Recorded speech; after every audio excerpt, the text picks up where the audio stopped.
Recording start हो। अच्छा जी, जो आज का लेक्चर है वो है बेसिकली एलएलसी पे।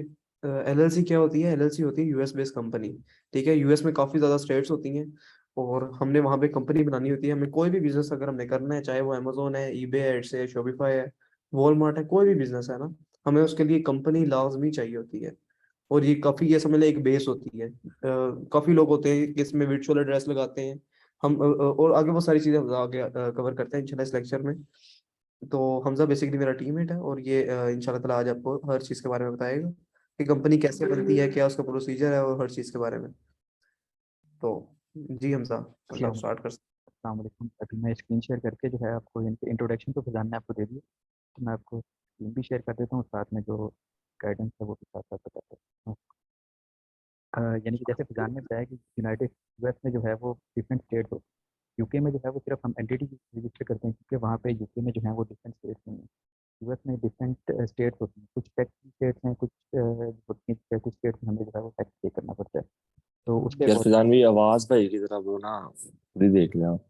हमजा वो आवाज़ ना थोड़ी सी आपकी, वो ऐसे लग रहा है काफ़ी दूर यार बैठे। बहुत डल आवाज आ रही है। एक सेकंड आवाज़ जो है ना मैं ठीक कर लेता हूँ।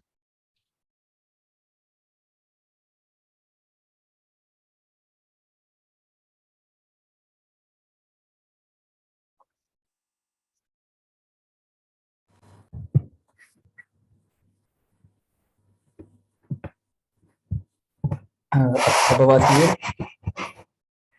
जी अब क्लियर है, अब परफेक्ट है।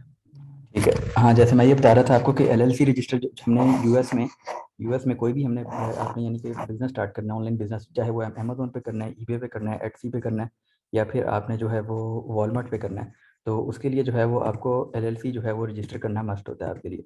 उसके बगैर आप बिज़नेस नहीं कर सकते। और जैसे कि फिजान ने बताया कि यूएस में जो है वो डिफरेंट स्टेट्स होती हैं, तो उसमें तो स्टेट्स तो यूएसए में देखें तो बहुत ज़्यादा स्टेट्स हैं, पर हम जो है हमने कुछ स्पेसिफिक स्टेट्स रखी हुई हैं जहाँ पे जो है वो इनकम टैक्स फ्री स्टेट्स हैं। यहाँ पे जिनकी यानी कि ईयरली जो कॉस्ट है वो भी क्लाइंट को थोड़ी कम ज़्यादा पे नहीं करनी पड़ती, और इनकम टैक्स सेल्स टैक्स जो है वो भी क्लाइंट को जो है वो पे नहीं करना पड़ता। यानी कि पेमेंट नहीं होती सेल्स टैक्स इनकम टैक्स की, पर आपको ये हर क्वार्टर बेसिस पे और ईयरली बेसिस पे जो है वो रजिस्टर ज़रूर करना होता है। जैसे हमें यूएस में डिफरेंट स्टेट्स हैं, तो हम उसमें से कोई एक स्टेट जो है वो चूज़ कर लेते हैं। जैसे मैं ये नॉर्थ कैरोलिना है, मैं इसको सिलेक्ट कर लेता हूँ। तो आज इसके बारे में आपको मैं बताऊंगा कि हमने एलएलसी कैसे फॉर्म करनी है। नॉर्थ कैरोलिना बेसिकली एक स्टेट है यूएसए की। तो कोई भी हमने जब एलएलसी फॉर्म करनी है तो उसके लिए हमें एक जो है रजिस्टर्ड एजेंट चाहिए होता है, क्योंकि हम फिजिकली तो वहाँ पे प्रेजेंट नहीं है यूएस में, तो हमें वहाँ पे एक एजेंट जो है वो हायर करना पड़ता है। तो जो हमारे जितने भी कंपनी के सारे डॉक्यूमेंट्स होते हैं वो स्कैन करके हमें जो है वो प्रोवाइड करता है। तो उसमें जैसे नॉर्थ कैरोलिना में हमने एलएलसी रजिस्टर करनी है, तो हम उसमें पहले रजिस्टर्ड एजेंट जो है वो परचेज़ करेंगे। तो उसके लिए यहाँ पे इस वेबसाइट पे जाने के बाद हम यहाँ इधर रजिस्टर्ड एजेंट की ये कॉस्ट है, ईयरली कॉस्ट होती है ये $50।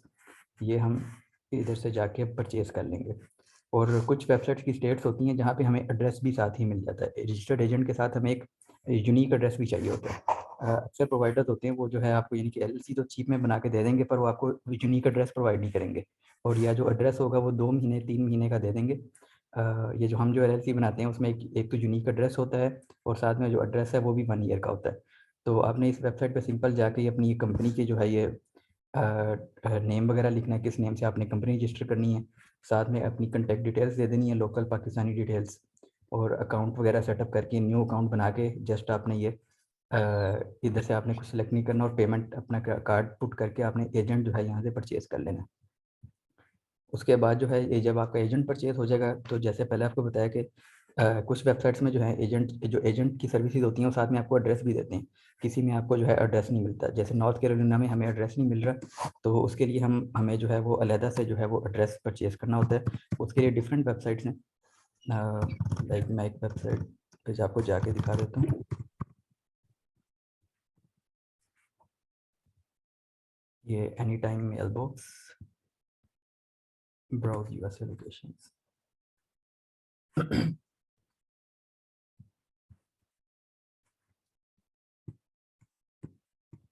ये अब सारी स्टेट्स आ गई, जितनी ये 50 अराउंड 50 के स्टेट्स हैं। तो अभी इसमें से हमने जो है नॉर्थ कैरोलिना कह रहे थे, तो इधर से हम नॉर्थ कैरोलिना, और ये इधर ये जो है यहाँ से एड्रेस जो है वो परचेज़ कर लेते हैं इधर। यानी कि डिफरेंट कॉस्ट होती हैं, $15 पर मंथ है, यानी कि ईयरली जो है ये $150 टू $100 हमें एड्रेस का परचेज करना होता है। कुछ यानी कि अगर आपने कोई मेन स्ट्रीट पे बिजनेस लोकेशन पे एड्रेस लेना है तो वो आपको काफ़ी ज़्यादा अप टू $300 भी कॉस्ट करता है, पर एक एवरेज एड्रेस जो है $10 to $15 पर मंथ जो है वो हमारे लिए इनफ होता है। जब आपके यानी कि 2 स्टेप्स हो जाएँ तो यानी कि ये बेसिक स्टेप्स हैं। अगर आप यूएस रेज़िडेंट हैं तो तब आपको इन 2 स्टेप्स की ज़रूरत नहीं पड़ती, तब आपने डायरेक्ट जो है वो एलएलसी फॉर्म करनी होती है। तो ये जब 2 स्टेप्स हो जाएँगे तो इसके बाद आपने एलएलसी फॉर्मेशन की तरफ जाना है। नाउ एलएलसी फॉर्मेशन के लिए आपने सबसे पहले नेम चेक करना है कि आप जो एलएलसी जो है वो रजिस्टर करने जा रहे हैं उसका पहले से जो है वो बिज़नेस नेम। अच्छा ब्रदर इसमें आप एड्रेस के बारे में बता रहे हैं, तो इसमें वो नोटरी वाला भी होता है ना, नोटरी पब्लिक पे जो करना पड़ता है, वेरिफिकेशन करवानी पड़ती है। नेटरोलाइजेशन होती है, वो नेसेसरी नहीं होती, वो ज़रूरी नहीं होती। पर वो अगर एनी आप टाइम वाले तो शायद उसके बगैर आपका अकाउंट वेरीफाई नहीं करते, आपकी एप्लीकेशन नहीं वो करते, हाँ, वो एनी टाइम प्रोसेस मेल नहीं बॉक्स, होती। एनी टाइम मेल बॉक्स जो है ना वहाँ से जो है वो अकाउंट अप्रूव नहीं करते, पर हम जो है वो मोस्टली जो है वो एजेंट से जो है वहाँ से परचेज करते हैं, तो इसलिए उसके लिए जो है उसकी ज़रूरत नहीं होती, और वो एक लंबा स्टेप है, उसकी कॉस्ट भी आपको ज़्यादा पड़ जाती है, साथ में ईयरली कॉस्ट भी होती है, तो इसलिए रिकमेंडेड होता है कि आप एजेंट से जो है वो कर लें, उसमें आपको ज़रूरत नहीं पड़ती, डॉक्यूमेंट्स जो है ना जो अटेस्ट करवाने होते हैं उसकी आपको ज़रूरत नहीं पड़ती। और जैसे अभी अब मैं नेम चेक का बता रहा था कि आपने कोई भी कंपनी रजिस्टर करनी है, पहले आपने नेम चेक कर लेना है कि वो कंपनी का नेम पहले से तो रजिस्टर्ड नहीं है। तो अगर तो आप यानी कि मिस्टेक कर जाते हैं, आप नेम चेक नहीं करते, आप डायरेक्ट जो है वो कंपनी फाइल कर लेते हैं, तो उसके बाद अगर आपका नेम मैच हो जाता है, पुराने पहले से वो नेम रजिस्टर्ड होता है, तो फिर आपको जो है वो नेम चेंज के लिए अमेंडमेंट करवानी पड़ती है, जिसकी आपको यानी कि डिफरेंट कॉस्ट जो है वो पेनल्टी फीस जो है वो पे करनी होती है। मिनिमम $60 होती है, उससे अप टू जो $100 $150 भी आपको स्टेट टू स्टेट जो है वो चार्ज करना पड़ता है। इधर हमने नेम चेक करने के लिए रजिस्टर्ड एजेंट सेलेक्ट करने के बाद इंडिविजुअल सेलेक्ट करना है, और आपने यहाँ पे अपना नेम जो है वो कंपनी का कोई भी आप लाइक नेम सर्च कर रहे हैं वो आपने यहाँ पे चेक कर लेना। जैसे मैं ये चेक कर लेता हूँ नेम, हम हेस्पर डील्स के नाम से अगर कंपनी रजिस्टर करने जा रही है।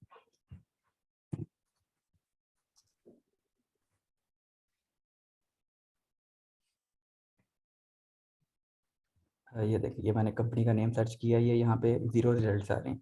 अगर यहाँ पे रिजल्ट्स मैच हो रहे होते मेरे नेम से तो ये कंपनी का नेम अवेलेबल होना था, तो फिर आपने इस कंपनी से इस नेम से जो है वो कंपनी रजिस्टर नहीं करनी थी। तो यानी कि अब हम ये गुड टू गो है, हम इस नाम से कंपनी रजिस्टर कर सकते हैं। उसके बाद आपने एलएलसी फॉर्मेशन की तरफ जाना है जब आप नेम चेक कर लें।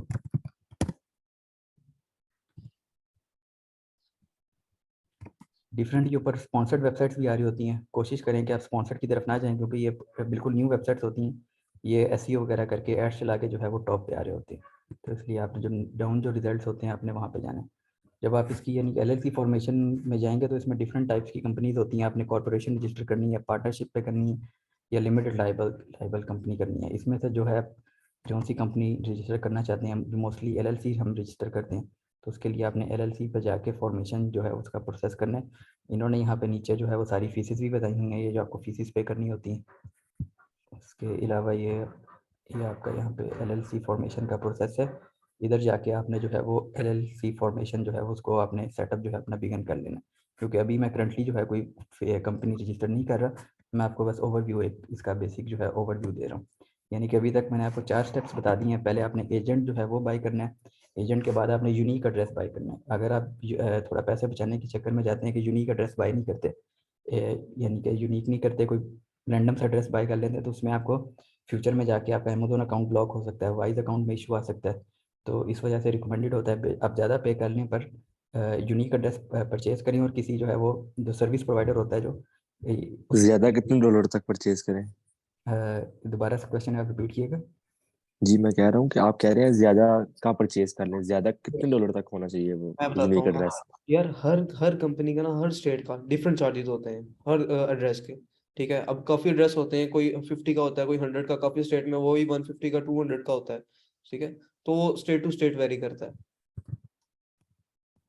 हाँ, यानी कि 4 स्टेप्स बता दिए आपको। रजिस्टर्ड एजेंट बाय करना है, फिर यूनिक एड्रेस जो है वो परचेज करना है, उसके बाद एलएलसी का नेम चेक करना है, देन आपने जो है वो LLC फॉर्मेशन की तरफ जाना है। जब आप LLC फॉर्म करेंगे तो उसके आपको 3 से 4 दिन के बाद जो है आपको LLC फॉर्मेशन के जो है वो डॉक्यूमेंट्स रिसीव हो जाते हैं।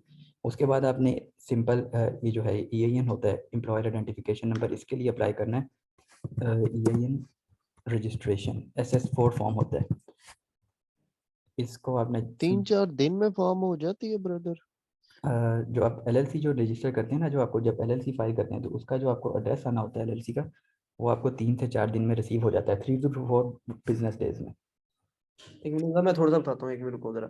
यार इस तरह होता है ना कि सबसे पहले 3 to 4 डेज के अंदर, 5 डेज के अंदर, वो सम टाइम एक वीक भी लग जाता है। एक आपको एड्रेस आता है, ठीक है, उसी एड्रेस की बेस पे आगे आपने फाइलिंग करनी होती है, जो कि आप स्टेट पे जाके आप फाइलिंग करते हो। जिस तरह इन्होंने दिखाया ना कि नॉर्थ कैरोलिना की स्टेट, फिर उसके डॉक्यूमेंट्स अलग होते हैं। सम टाइम इस तरह होता है कि एक जब आप डॉक्यूमेंट वगैरह फाइल करते हो, आपको वहां से ही डॉक्यूमेंट मिल जाते हैं। सम टाइम आपको एक वीक लगता है कि आपके जीमेल पे ही वो डॉक्यूमेंट्स आपके रिसीव हो जाते हैं, ठीक है। सो ये चीज। हाँ वो और ये अच्छा अच्छा यार, ये जो बता रहे हैं भाई नॉर्थ कैरोलिना की एड्रेस दिखाए हैं, अब मुझे कैसे पता लगेगा ये एड्रेस यूनिक है? उसमें ऑप्शन होती है, 3 उसमें ऑप्शन होती है, 3-4 वहाँ ऑप्शन होती है, वहां पे जाके हमने चेक करनी होती है, नीचे हाँ ऑप्शन वो होते हैं। ऑप्शन कहाँ पे होते हैं मुझे पता नहीं ना, वो बता दें जरा, दिखा दें कहाँ पे। ये जैसे मैंने आपको कहा ना, स्टेट टू स्टेट, ये जो नॉर्थ कैरोलिना की जो वेबसाइट है, आपको दोबारा बता देता हूँ, ये रजिस्टर्ड एजेंट, ये जो है ये आपको एड्रेस की सर्विस प्रोवाइड नहीं कर रही है आपको। ये आपको एड्रेस की सर्विस प्रोवाइड नहीं करते। इस पे इस नॉर्थ कैरोलिना में अगर आपने LLC फाइल करनी है तो इसमें आपको जो एड्रेस है वो आपको एनी टाइम मेल बॉक्स से जो है वो परचेज करना पड़ेगा एनी टाइम। ये देखें यहाँ पे हम जब एजेंट की वेबसाइट पर जाते हैं तो इधर यहाँ पे एड्रेस की कोई ऑप्शन नहीं आ रही होती। जो कोई दूसरी स्टेट्स होती हैं, लेट से हम डेलावेयर ले लेते हैं या कोई और स्टेट लेते हैं, तो उसमें यहाँ पे जब आप फाइल कर रहे होते हैं, अपनी डिटेल्स डालते हैं, वहाँ पे वो यूनिक एड्रेस की भी ऑप्शन देते हैं। तो आपको वहाँ से जाके जो है वो सिंपल आप देख लेते हैं कि आपको कितना पे करना है यूनिक एड्रेस का। डॉक्यूमेंट्स होते हैं 10 डॉक्यूमेंट्स आपको स्कैन चाहिए या 20 डॉक्यूमेंट्स, तो आप उसके अकॉर्डिंग जो है वो एड्रेस की कॉस्ट है। तो 10-20 में क्या फर्क आएगा डॉक्यूमेंट्स में? सपोज अगर आपको यानी कि ज़्यादा डॉक्यूमेंट्स रिसीव होते हैं, अगर आपको एक साल में 15 डॉक्यूमेंट्स रिसीव हो गए और आपने सर्विस 10 डॉक्यूमेंट्स की ली है, तो सिर्फ 10 डॉक्यूमेंट स्कैन करके आपको प्रोवाइड करेंगे आपके पोर्टल पे। जो ऊपर वाले 5 आपके पोर्टल पे या आपकी ईमेल पे जो ऊपर वाले 5 डॉक्यूमेंट्स होंगे वो आपको रिसीव तो होंगे आपके एड्रेस पे, जो आपने रजिस्टर्ड हाई की एजेंट हाई किया है, पर वो आपको शो नहीं करवाएगा क्योंकि आपने उतना पे नहीं किया हुआ। ये चीज़ होती है, इसलिए आप रिकमेंडेड होता है कि 20 डॉक्यूमेंट्स में चले जाएँ। वैसे 10 भी इनफ होता है, 10 भी इनफ होता है। इनकी यानी कि कॉस्ट वेरी करती है, आप कितने डॉक्यूमेंट जो है वो की सर्विस ले रहे हैं, ईयरली कॉस्ट। मतलब ब्रदर आप जो एक तरीका बता रहे हैं, मुझे वो तरीके में थोड़ी सी कंफ्यूजन हो रही है। आप बता रहे हैं कि कोई भी स्टेट के बारे में अगर सर्च करते हैं, फॉर एग्जांपल किसी भी स्टेट के बारे में, तो गूगल पे हम ये सर्च करें कि फॉर एग्जांपल वियोमिंग हो गई या फ्लोरिडा हो गई, तो फ्लोरिडा का पहले मैं रजिस्टर्ड एजेंट सर्च करूं स्पेसिफिकली, फिर उसके बाद मैं सर्च करूं फ्लोरिडा LLC फॉर्मेशन, फिर उसको सर्च करूं, फिर अगर देखूं कि उसमें एड्रेस मिल रहा है तो वो वहीं से परचेज कर लूं, नहीं तो वो एनी टाइम मेल बॉक्स से परचेज करूं अलहदा से। मतलब आप एक स्टैंडर्ड किस्म का ये तरीका बता रहे हैं या जस्ट आप नॉर्थ कैरोलिना के अंदर ही हमें फॉर्म करना सिखा रहे हैं? देखिए मैं मैं अभी आपको हर स्टेट में ना, मैं आपको बताता हूँ, ये काफी चीजें होती है सिमिलर। हर स्टेट में डिफरेंट डिफरेंट प्रोसीजर होते हैं, ठीक है। सम टाइम होता है कि आपको एजेंट, अब जिस तरह उन्होंने बताया ना कि एजेंट है, एक एजेंट अलग है और एड्रेस अलग है। काफी स्टेट्स में होता है कि एजेंट और एड्रेस हमें सेम ही एक ही वेबसाइट से मिल जाती है।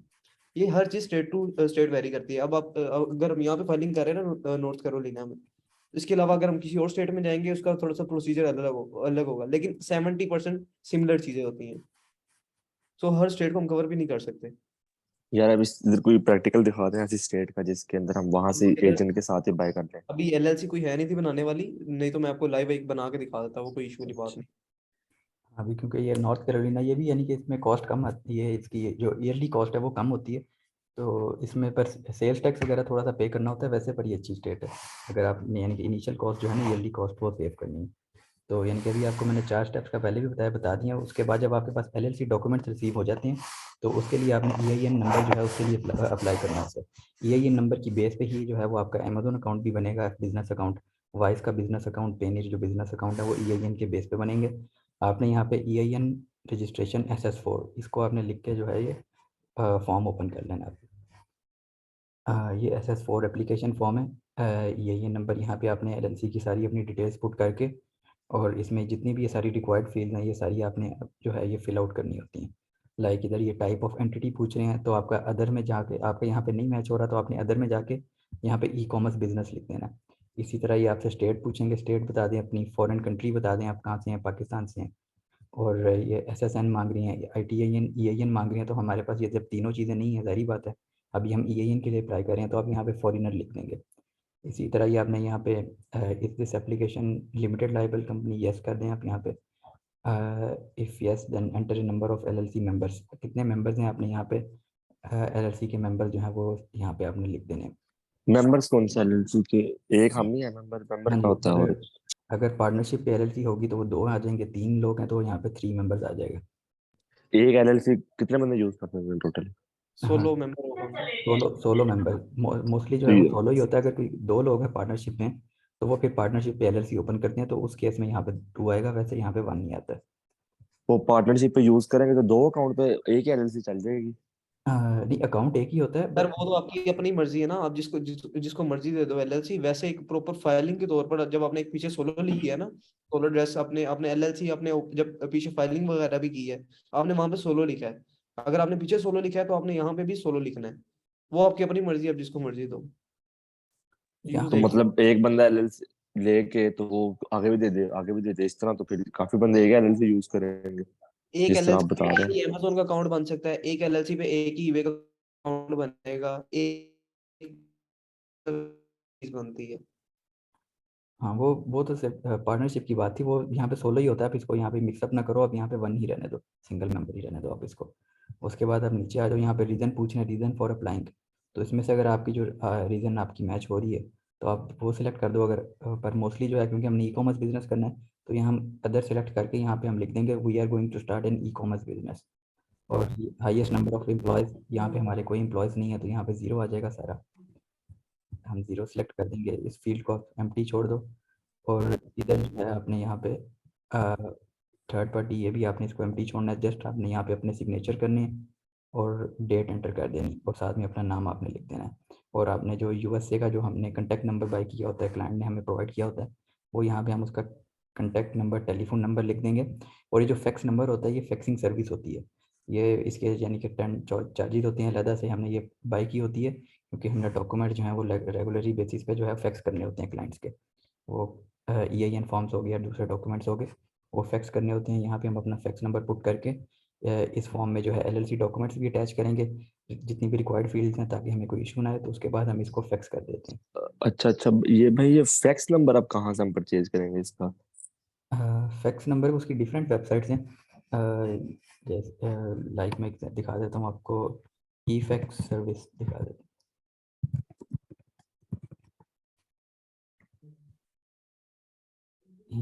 ये डिफरेंट वेबसाइट्स हैं। ये ई फैक्स में आपने यहाँ पे जाके फैक्स नंबर इधर से आप परचेज कर सकते हो। हम्म,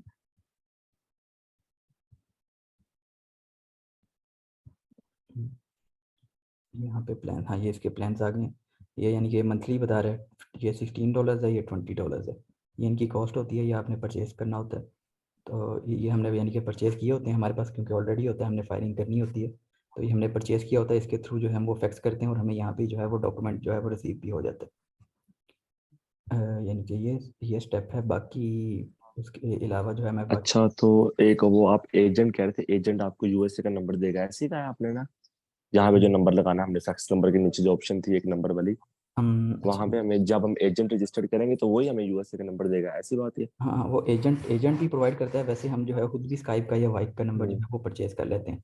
वो डिपेंड करता है, अगर हम्म। आपने एजेंट का नंबर यूज़ करना है तो उसकी कॉस्ट ज़्यादा होती है। वो आपको $10 per month, $9 per month cost आती है उसकी। तो वो ईयरली $100 वो भी बन जाता है। तो इसलिए आप एक बार स्काइप का नंबर परचेज कर लो या वाइप का कर लो तो वो बेटर रहता है। ठीक है, यानी कि ये मैंने जितनी भी बेसिक इन्फॉर्मेशन थी EIN फॉर्म तक ये मैंने दे दी है। बाकी आगे मैं फिजान को बताता हूँ, वो आपको गाइड करता है।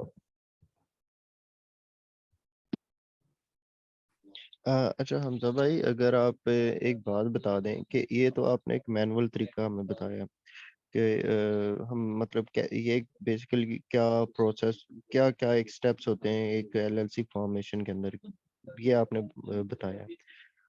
लास्ट डेज में ना कुछ ऐसा हुआ था कि मैंने भी एक एलएलसी ओपन करवाई थी, तो उसमें तो एक वो आईएनसी फाइल नाम की कोई फर्म थी जो सब कुछ चीजें खुद ही हैंडल करते थे आपकी।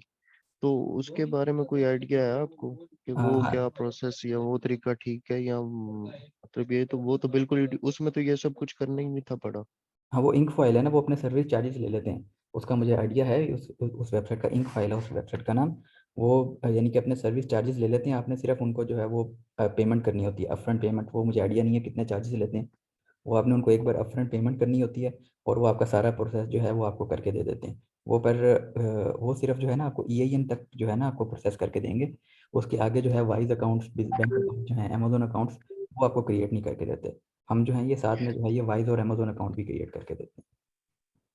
ब्रदर उसके अंदर ना जो बेसिक जो हम पैकेज लेते हैं ना उसके अंदर पैकेज के अंदर डिफरेंट पैकेजेस होते हैं। जो आप बात कर रहे हो ना कि वो प्रोवाइड नहीं करते, वो बेसिक पैकेज के अंदर नहीं करते। जो आप उनका प्लेटिनम पैकेज लेते हो ना उसके अंदर बैंकिंग सर्विसेज भी देते हैं, टैक्स सर्विसेज भी देते हैं और सब सारी सर्विसेज वो प्रोवाइड करते हैं, लेकिन उसके $100 वो ज्यादा चार्ज करते हैं। हाँ हाँ जी, वही बेसिक पैकेज मैंने उनका एक्सप्लोर किया था लास्ट टाइम, तो काफ़ी पुरानी बात है, 6 मंथ पहले। तो मैंने प्रीमियम नहीं देखा, तो बेसिक में तो वो बैंक्स वगैरह नहीं थे। तो अगर वो मुझे उसका आइडिया नहीं है, इसलिए जो आप जो प्रीमियम पैकेज की बात कर रहे हो उसका मुझे आइडिया नहीं है।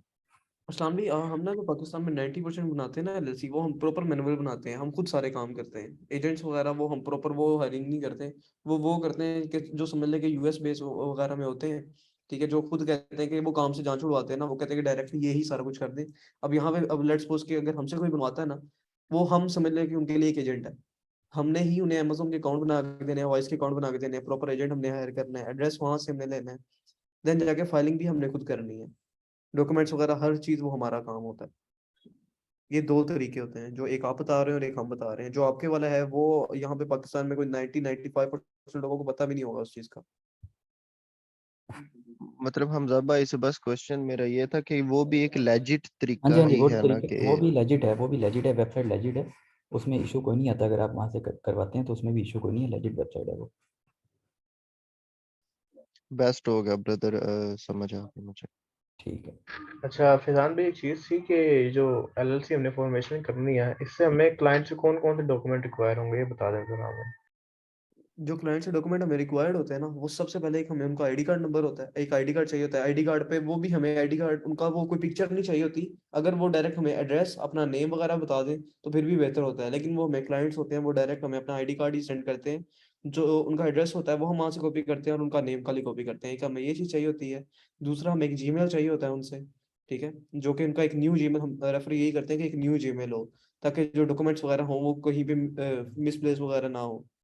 डॉक्यूमेंट्स वगैरह ये हो गए। उसके बाद थर्ड हमें चाहिए होता है जो कंपनी का नेम होता है, यूनिक कंपनी का नेम, वो हमें खुद ही बता देते हैं। बस हमें ये यही चाहिए होता कंपनी का नेम, ये अमेजोन की कंपनी का नेम होता है, है। मतलब कि नहीं, जहाँ पे कंपनी। कोई भी हो सकता है, कोई यूनिक नेम। जिस तरह मेरी कंपनी का नेम है ई कॉमर्स, क्या कहते हैं, सर्जेंट, ई कॉम सर्जेंट, ठीक है। अब ये इस तरह का नेम मैं जाकर सर्च करूंगा वहां पे, ये है तो नहीं है, अवेलेबल तो नहीं है। अगर तो वो अवेलेबल नहीं है तो मैं इस नाम की एलएलसी बना सकता हूँ। अब ये नहीं कि अब हमने यहाँ पे नाम रख दिया है फैजान एलएलसी या जिशान एलएलसी या कोई भी नाम, ठीक है। तो वहां पे हम तो वो इस तरह की यूज करते हैं। अमेजोन पे शो होगा वो जब अकाउंट के ऊपर के नहीं? अमेजोन का नेम जो है वो अलग होता है, अमेजोन एलएलसी स्टोरफ्रंट का नेम अलग होता है। ये एलएलसी का नेम जो है ना वो स्टार्ट में हम जो है वो डिसाइड करते हैं, जो क्लाइंट से रहता ये है। कोई भी हो सकता है ना, इससे कोई मसला तो नहीं है कि जिस प्रोडक्ट के हिसाब से आपका ब्रांड नेम हो, कंपनी नेम हो?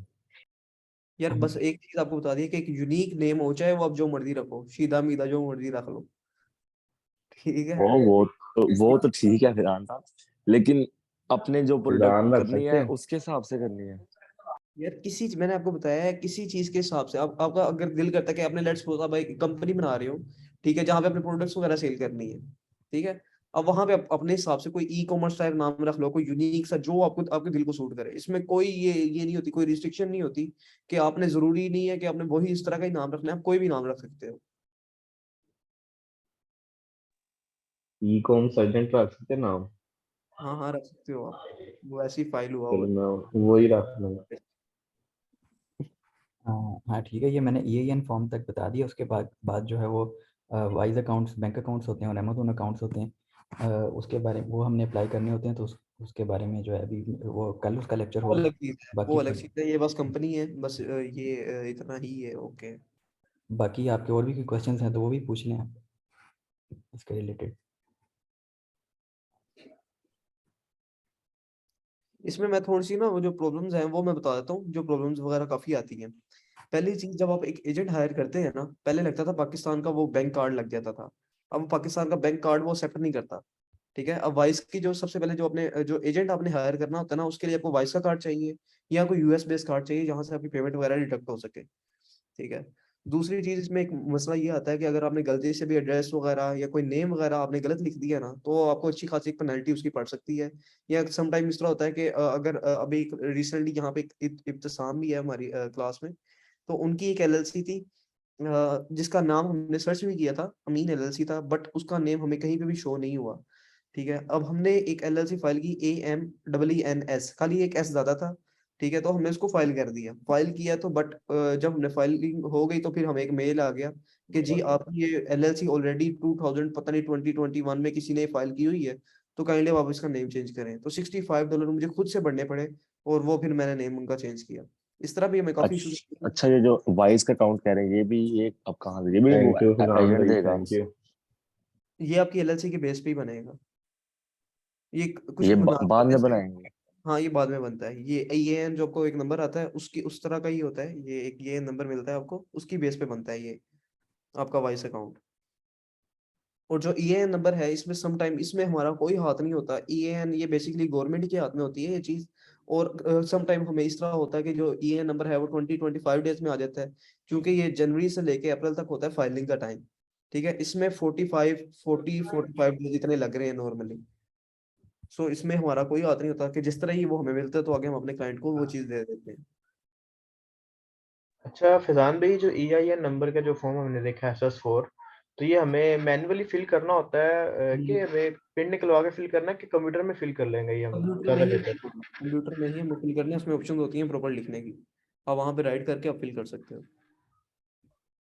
हाँ, ये EIN फॉर्म जो है देखने में बिल्कुल सिंपल लग रहा है, फैक्स वगैरह भी हो जाता है, पर इसमें मेन इशू आता है कि आपको ना EIN जब आपने लेना होता है आपको, वो आपको काफ़ी ज़्यादा डिले आता है।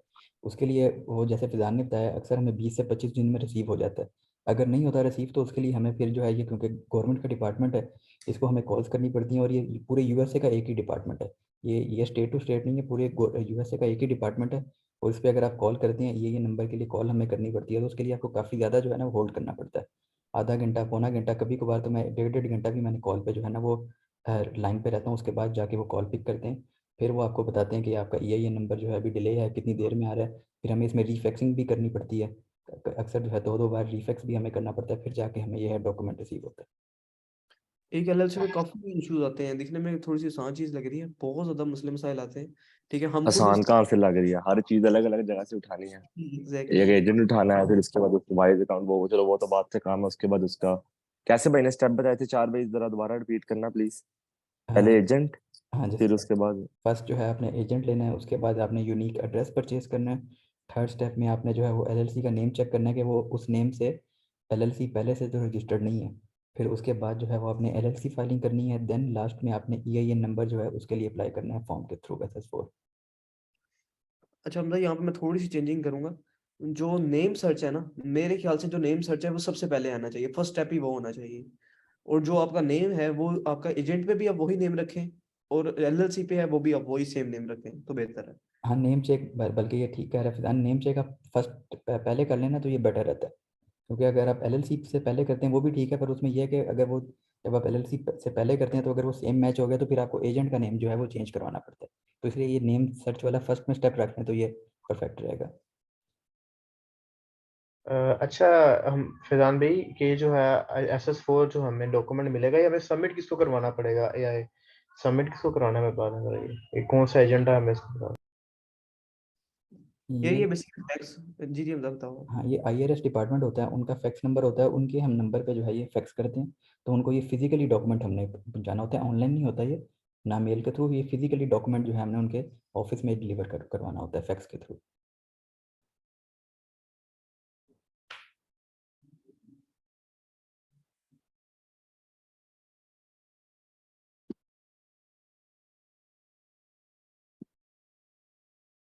जी क्लियर हो गई है सबको एलएलसी? क्लियर। फैजान भाई ITIN किस लिए होता है?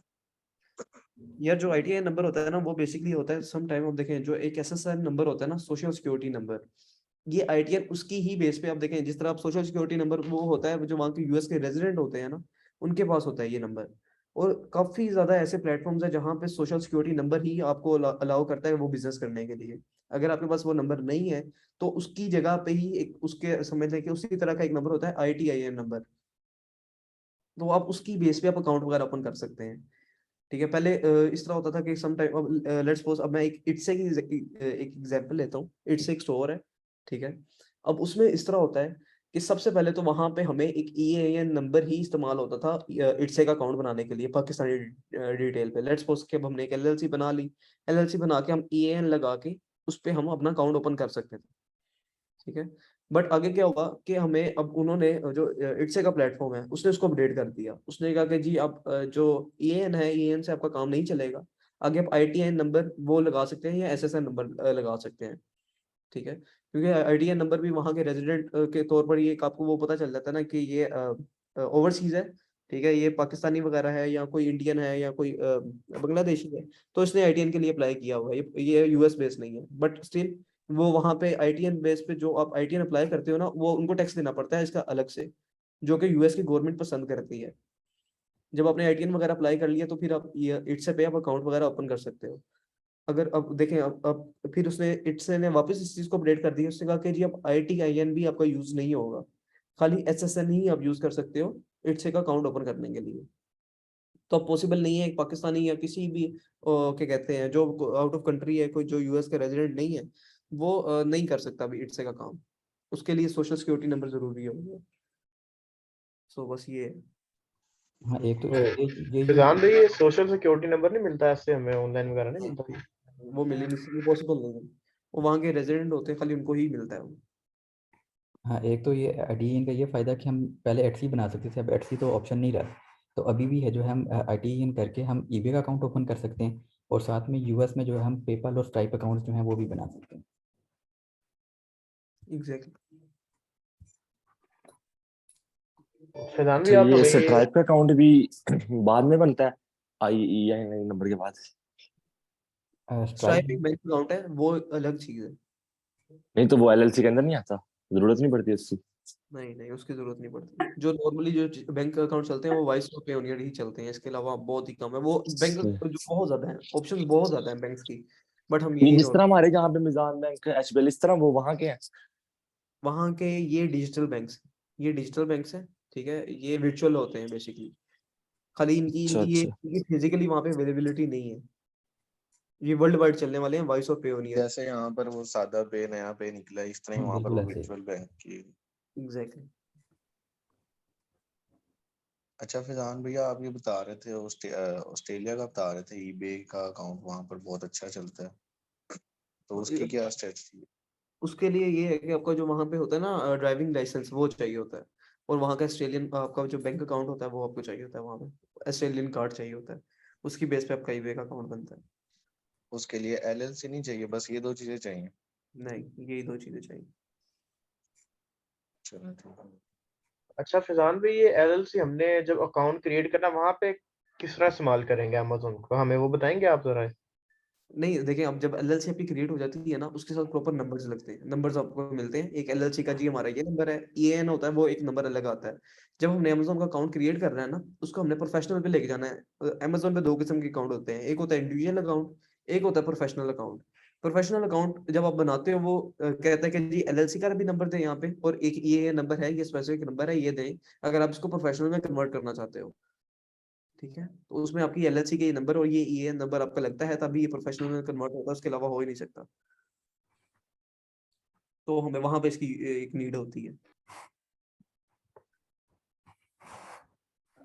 अच्छा हमजा भाई, मुझे आप एक चीज बताएं, एनी टाइम के ऊपर जो है वो, जब आपको डॉक्यूमेंट रिसीव हो जाते हैं, वो आपके पोर्टल पे जो है ना वो शो हो जाते हैं कि डॉक्यूमेंट्स आ गए हैं, देन वो आपने डॉक्यूमेंट्स कैसे डिलीवर करने हैं अपने रजिस्टर एजेंट या फिर वो किसी इदारे को?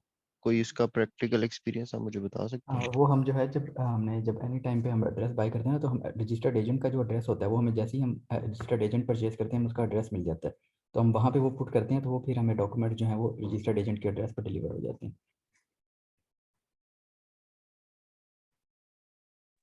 दोबारा बता सकते हैं आप? आवाज़ नहीं ठीक आई मुझे। जब जब हम ये स्टार्ट में रजिस्टर्ड एजेंट परचेज करते हैं ना, तो रजिस्टर्ड एजेंट का भी ज़ाहिर बात है एक फिजिकल एड्रेस होता है। तो वो जैसे ही हम एजेंट हायर करते हैं, वो हमें एजेंट का फिजिकल एड्रेस जो है वो हमें मिल जाता है। तो फिर हमने जब एनी टाइम मेल बॉक्स से जब हमने एड्रेस परचेज करना है, तो उसके जो डॉक्यूमेंट्स होते हैं, फिर हम वहाँ पे जब एड्रेस परचेज कर रहे होते हैं, तो हम उस रजिस्टर्ड एजेंट का एड्रेस वहाँ पे पुट करते हैं कि हमें डॉक्यूमेंट्स हमारे जो एजेंट है वहाँ पे रिसीव हो जाएँ। तो वहाँ पे फिर हमें रिसीव होते हैं, और वो एजेंट जो है वो स्कैन करके हमारे पोर्टल पे अपलोड कर देता है डॉक्यूमेंट्स।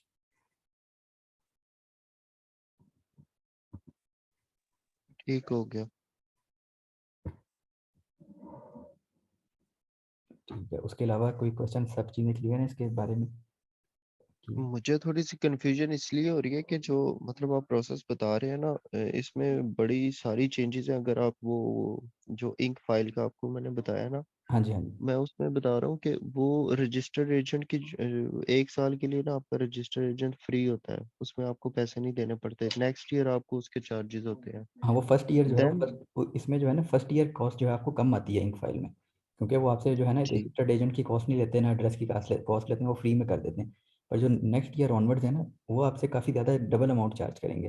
तो ये जो मैंने आपको प्रोसेस बताया, इसमें फर्स्ट टाइम तो कॉस्ट थोड़ी सी ज़्यादा आ जाती है, पर आपको जो नेक्स्ट ईयर ऑनवर्ड्स है उसमें बहुत बहुत यानी कि आपको मिनिमम, अगर आप टेक्सास में है तो आपको $140 पे करना पड़ेगा।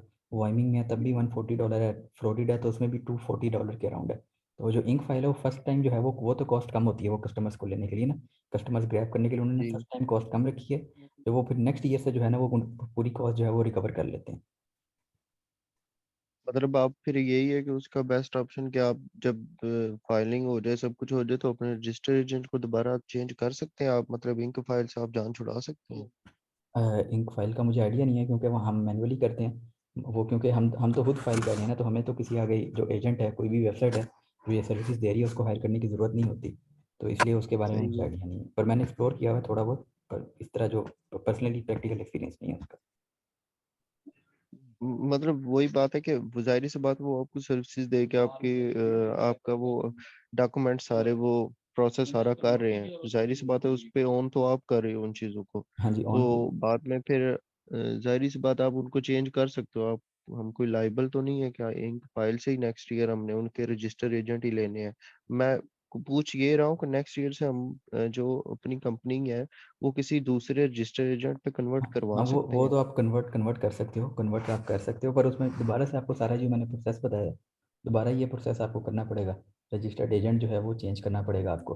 जाहिर बात है, जब आप एजेंट पर से वहाँ से एजेंट नहीं लोगे तो वो आपको एड्रेस भी प्रोवाइड नहीं करेंगे, फिर आपको एड्रेस भी चेंज करना पड़ेगा, एजेंट भी चेंज करना पड़ेगा। तो इसलिए रिकमेंडेड होता है कि आप फर्स्ट टाइम ही एक ये वाला प्रोसेस कर लो, ताकि आपको बाद में जो है कोई इशू फेस ना करना पड़े। Very well, very well. अच्छा हमजा भाई, ये जो EIN नंबर है इसकी क्या कॉस्ट पड़ जाती है कि क्लाइंट को अगर हम ये दें, इसकी कॉस्ट बता दो जरा। हाँ, इसमें तो मैंने आपको कॉस्ट दिखाई है, जो हमने फैक्स फैक्स परचेज करना होता है उसकी कॉस्ट आती है हमें मंथली $15, फिर $10 to $20 इसकी कॉस्ट होती है, रेंज होता है वो आपने कितने डॉक्यूमेंट्स की सर्विस ली है। उसके अलावा जो है वो हमने सर्विस चार्जेस वगैरह क्लाइंट से लेने होते हैं, क्योंकि इसमें हमें फॉलोअप कॉल्स वगैरह सारा कुछ करना होता है, तो उसके सर्विस चार्जेस होते हैं बाकी। मतलब ये फॉर्म के अलग कोई कॉस्ट नहीं पड़ती इस फॉर्म की ना, कोई कॉस्ट नहीं अलग इसकी? हाँ जी, ऐसे ही है बिल्कुल। अच्छा इसके ब्रदर बाद आप ये इसके तरीके में कोई सम अप अमाउंट दे सकते हो जो आपने ये नॉर्थ कैरोलिना का बताया फॉर एग्जांपल के तौर पे? क्या आप इसकी सम अप कॉस्ट हमें बता सकते हो कि राउंड अबाउट ये फिगर आपके लगेंगे? इसमें यानी कि जो ये मैंने आपको जो 4 स्टेप्स बताए हैं अभी EIN तक, उसके बाद जो है इसमें एक रीसेलर सर्टिफिकेट भी इंक्लूडेड होता है, वाइस बैंक अकाउंट इंक्लूडेड होता है, पेनीर अकाउंट होता है, और अमेज़न अकाउंट होता है। ये सारी चीज़ें जो इंक्लूड करके जो है वो सम अप कॉस्ट जो है वो $500 to $550 तक आती है। बिल्कुल ठीक होगा। मतलब ये तो वेरी करती है स्टेट टू स्टेट, हाँ मतलब जी, हर स्टेट के अलग है। ये सही मैंने होगा ब्रदर। ये मैंने इस स्टेट के अकॉर्डिंग बताई है। अगर आप दूसरी स्टेट्स में जाते हो, ज़ाहिर बात है कॉस्ट ज़्यादा भी हो सकती है, कम भी हो सकती है। बिल्कुल ब्रदर। ठीक, बाकी फिज़ान से आप फिज़ान आ जाओ, आप देख लो अगर कोई आपने वाइंड अप करना है या अभी आगे और क्वेश्चन आंसर करने हैं आप, या कुछ और बताना हो आपने, गाइड करना हो।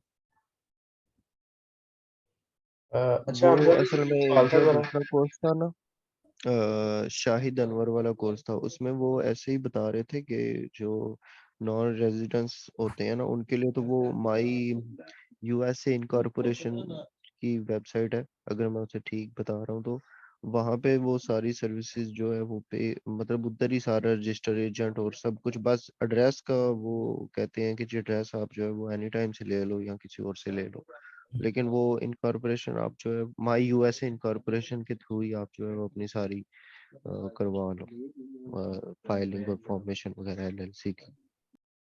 हाँ, वो डिफरेंट वेबसाइट्स हैं। एक तो आपने इंक फाइल का नाम लिया, इस तरह की 10-15 और भी हज़ार काफ़ी वेबसाइट्स हैं जो सर्विसेज दे रहे हैं। पर वो हम रिकमेंड करते हैं कि आप ये एक मैनुअल ये जो प्रोसेस है इसके थ्रू करें, तो ये लेजिट, ये आप सारा सामने हो रहा होता है हमारे प्रोसेस, तो हमें पता होता है कि क्या चीज़ हम कर रहे हैं, यूनिक एड्रेस है या नहीं। हम किसी से सर्विस ले लें, उस पर हमें भरोसा नहीं होता कि वो पता नहीं यूनिक एड्रेस भी परचेज़ करते हैं या नहीं करते, और कितनी देर का एड्रेस परचेज़ करेंगे, एजेंट जो है वो ऑथेंटिक भी होगा या नहीं होगा। तो इसलिए जो है वो उनकी तरफ हम नहीं जाते, ना ही एक्सप्लोर किया कभी, इसलिए उन वेबसाइट्स को। एक और मसला ये है, सॉरी यार हमजा, मैं पहले कॉल पे था। अच्छा, एक और इशू ये है कि यहाँ पे ना, अगर आप लेट्स सपोज कि किसी की एलएलसी का एड्रेस उठा के आप कोई, लेट्स सपोज आप, मेरे पास काफी अल्हम्दुलिल्लाह क्लाइंट्स आते हैं एलएलसी के, तो वो कहते हैं कि जी एलएलसी बनवा दें। अगर मैं किसी का भी एड्रेस उठा के किसी की एलएलसी में बना देता हूँ ना, किसी को पता भी नहीं चलेगा इस चीज का, और वो आपका लग भी जाएगा, बट उस चीज का फायदा नहीं है। यहाँ पे पाकिस्तान में ऐसे भी बहुत लोग काम कर रहे हैं। एक तो वो वर्चुअल एड्रेस लगाते हैं, दूसरा वो किसी के भी एड्रेस वगैरह लगा सकते हैं, जिसकी वजह से एक आपके अकाउंट, आपके कोई भी अकाउंट है, चाहे वो अमेजोन का, चाहे वो कोई भी अकाउंट है, उसके सस्पेंशन के रेशियोज बहुत ज्यादा बढ़ जाते हैं इन्हीं इश्यूज की वजह से। फिर वेरिफिकेशन वगैरह आती है, तो वेरिफिकेशन में फिर काफी आगे आपको मसले मसाइल आते हैं। अच्छा फैजान भाई, आप बता दें जरा कि जो एजेंट हमने हायर करना है, हम उसी से ड्रेस बाय करें कि हम अलग से ड्रेस बाय कर लिया करें, कौन सा बेनिफिट रहेगा ज़्यादा और अप्रूव रहेगा अली नाम। वो देखे ना, वो डिपेंड करता है। अगर तो वो एजेंट आपको एड्रेस दे रहा है, आप उसी से ही बाय कर लें तो ज्यादा बेहतर है। ठीक है, अगर तो वो एजेंट आपको एड्रेस नहीं दे रहा, तो फिर तो आपको अलग से जाके ही एड्रेस बाय करना पड़ेगा। अगर तो वो आपको दे रहा है तो आप उसी से ही बाय कर लें। उसमें भी 3 ऑप्शन होती हैं, एक वर्चुअल होती है, एक यूनिक फिजिकल होती है। तो यूनिक फिजिकल एड्रेस सबसे बेहतर होता है, जो कि सिंगल टाइम ही यूज होता है, आपके अलावा कोई यूज नहीं कर सकता। तो वर्चुअल वर्चुअल ना खरीदें हम, नहीं नहीं, यूनिक और वर्चुअल, फिजिकली खरीदें ज़्यादातर। हालांकि वो सस्ता पड़ जाता है, वर्चुअल आपको काफी सस्ता पड़ता है, बट उसका फायदा नहीं है बिल्कुल भी। अगर आप किसी का काम कर रहे हो तो उसको अपना समझ के करो तो ज्यादा बेहतर होता है, कि ना उसको कभी इशू आए ना आपको इशू आए। फैजान भाई, जैसे आप बता रहे हो कि किसी का एड्रेस अगर किसी और एलएलसी पे लगाएं तो लग जाता है, तो अगर इस तरह कोई, अगर हमारा कोई एड्रेस है तो वो अगर किसी और एलएलसी पे भी लग जाए तो खतरा दोनों के लिए है या जिसने दूसरी बार यूज किया उसके लिए? खतरा आपके लिए है, क्योंकि उसने तो, उसके पास तो होगा ना, उसको वेरिफिकेशन वगैरह उसकी हो जाएगी। ठीक है, वो लेट्स सपोज के आपको यूटिलिटी बिल चाहिए, ठीक है, या कोई भी चीज चाहिए है ना, तो वो उसको मिल जाएगी पहले वाले को। जो आप है, आपके पास कोई चीज नहीं होगी, आपने बस उसका एड्रेस लगा लिया, ना आपके पास एजेंट है, ना आपके पास कोई और चीज है, तो मसले आपके लिए होंगे। ठीक है।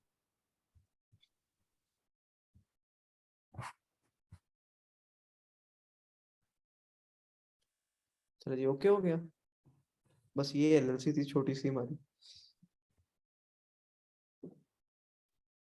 अब कल खीर हो इंशाल्लाह, गई आज। कल अब हम इंशाल्लाह ताला करेंगे अमेजोन अकाउंट क्रिएशन के बारे में, अमेजोन अकाउंट कैसे क्रिएट करते हैं। और एंड वाले जो, तो अच्छा, ये 2 लेक्चर जो है क्या कहते हैं, मंडे ट्यूसडे को ना खत्म कर लें, आगे फिर रमजान आ रहा है, मैं चाह रहा हूँ कि रमजान से पहले पहले खत्म हो जाए। क्या कहते हैं सब? सही है सर, खत्म कर लेंगे। यार वो तो ठीक है, तो वो प्रोडक्ट लिस्टिंग रहनी गई हमारी। प्रोडक्ट लिस्टिंग, हाँ अच्छा, वो प्रोडक्ट लिस्ट किस तरह करनी है, चलो वो भी कर लेंगे, वो तो छोटा सा ही है, छोटा सा ही लेक्चर होगा वो भी। हाँ वो मैं कह रहा था ना, प्रोडक्ट लिस्टिंग, चलो देख लीजिए। नहीं, वो भी कोई टेंशन वाली बात नहीं है, वो भी कोई 10-15 मिनट का लेक्चर होगा, वो भी हम नेक्स्ट लेक्चर में कवर कर लेंगे इंशाल्लाह। अच्छा फैजान भाई, आप हमें ITIN अप्लाई करना सिखाएंगे कि नहीं? यार वो बेसिकली हम खुद भी नहीं करते, ITN नंबर है वो हम खुद भी नहीं करते। वो थोड़ा सा लंबा प्रोसेस होता है, तो हम डायरेक्ट एजेंट ही हम बाय करते हैं वहाँ पे एजेंट का फिजिकली होना जरूरी है। यहाँ पे तो एलएलसी में हम वर्चुअली एजेंट बाय कर लेते हैं ना। जो वहाँ पे होते हैं वो प्रॉपर एक वहाँ पे फिजिकल एजेंट होते हैं, जो कि आपकी प्रॉपर डॉक्यूमेंटेशन होती है और गवर्नमेंट के लेवल पे जाके आपकी फाइलिंग होती है। ITN बहुत लंबा काम है, और वो अच्छा खासा चार्ज करते हैं। यहाँ पे 300, 350, 400, मतलब यहाँ पे 500 तक भी मैंने लोगों को चार्ज करते हुए देखा ITN नंबर के लिए। वो डिपेंड करता है कि कितना टाइम लेते हैं। अब हमारा लेट्स सपोज, अब हम है ना, हमारा 2 मंथ के अंदर आ जाता है ITN नंबर, ठीक है, वो थोड़ा सा महंगा पड़ता है। अब एक है कि जो कहते हैं कि 6 मंथ तक, 8 मंथ तक, वो अगर कोई वो सस्ते पड़ते हैं, बट उनका फायदा नहीं है। इतना टाइम वो लेते हैं, 8 मंथ, 6 मंथ, कोई 4 मंथ, अलग अलग एजेंट्स का अलग अलग टाइम होता है। तो 80 Amazon क्रिएशन में, अकाउंट क्रिएशन में तो ITIN नहीं हमें चाहिए ना, उसका मसला नहीं है। अच्छा, काफी लोग EAN में ITN में काफी कंफ्यूज होते हैं। EAN होता है LLC के साथ, ITN को LLC के साथ नहीं होता, वो LLC के अलावा आपको उसके लिए अप्लाई करना पड़ता है।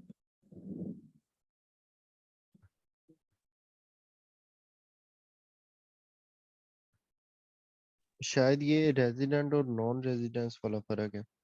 एग्जैक्टली। जो वहां पे अवेलेबल है वो तो काफी जल्दी कर सकता है इसको, बट हम वहाँ पे अवेलेबल नहीं होते। वो सारी एजेंट की अपनी मर्जी होती है कि जरा अगर हम उससे ज्यादा पे करते हैं तो वो जरा स्पीड में काम करता है, नहीं तो वो जरा ना स्लोली स्लोली वो सारा प्रोसेस होता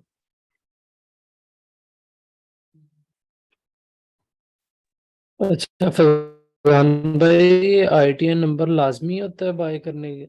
नहीं नहीं, ITN नंबर अगर आपने अमेजोन पे काम करना है फिर तो उसके लिए नहीं है लाजमी। अगर आपने eBay पे करना है तो उसके लिए आपके लिए जरूरी है ITN number. Okay okay. Amazon सब पे कर सकता है ये EAN और LLC, और जो eBay है और इट्स वगैरह है, ये LLC है, EAN और प्लस वो ITN नंबर, और या फिर जो इट्स है वो SSN मांगता है, ये सब चीजें मांगते हैं। और ITIN अप्लाई करने के लिए EIN नंबर मैंडेटरी है। जी वो जरूरी है। ITN के लिए आपको EAN आपका नंबर चाहिए होता है, ठीक है, आपका पासपोर्ट चाहिए होता है, ये सब चीजें चाहिए होती हैं। ITN के लिए पहले आपके पास वो LLC होनी चाहिए। होनी चाहिए एग्जैक्टली, उसके बगैर नहीं होती।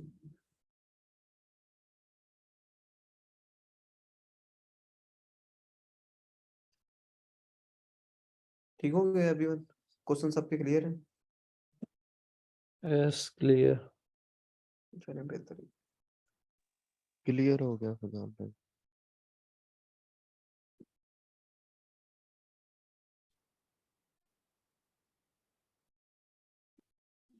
हमजा एक मिनट यार, वो हमजा किधर गया है हाँ मैं मीटिंग में हूँ। यार? वो रिकॉर्डिंग कर दो, स्टॉप कर दो आप। ठीक।